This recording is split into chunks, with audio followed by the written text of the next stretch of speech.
دخلت النهاردة فيلم فيها ايه يعني احدث اصدارات السينما المصرية، واللي في رأيي اي حد عايز خروجة سينمائية تنفع للعيلة او للكابلز فهو افضل اختيار حاليا. الفيلم من نوعية الرومانتك كوميدي والدراما، وحقيقي كان متميز في عناصر كتير اهمها الاداء التمثيلي من ماجد الكدواني، وكان اكتر من رائع. كمان غادة عادل ده من افضل مرات ظهورها مؤخرا.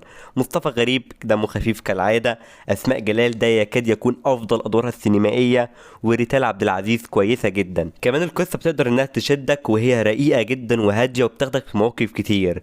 ولكن على المستوى الكوميدي ما اقدرش اقول ان الفيلم وصل لاعلى درجات الضحك، هو بس اخره ابتسامه.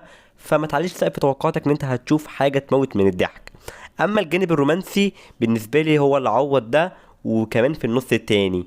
لان للاسف من مشاكل الفيلم وخاصه في النص الاول هي طول مده زمنه حوالي ساعتين وتلت، ودي مده كبيره جدا على النوعيه دي. وخاصة ان انا فعلا في النص الاول حسيت ان في حاجات اخدت وقت اكتر من اللازم، كأني حسيت اني بتفرج على مسلسل. عايز كمان اشيد بالاخراج انه كان جيد جدا في اختيار اماكن التصوير الحيوية، وكمان الازياء والديكورات والموسيقى التصويرية لخالد حماد. تقييمي النهائي 7.5 من 10.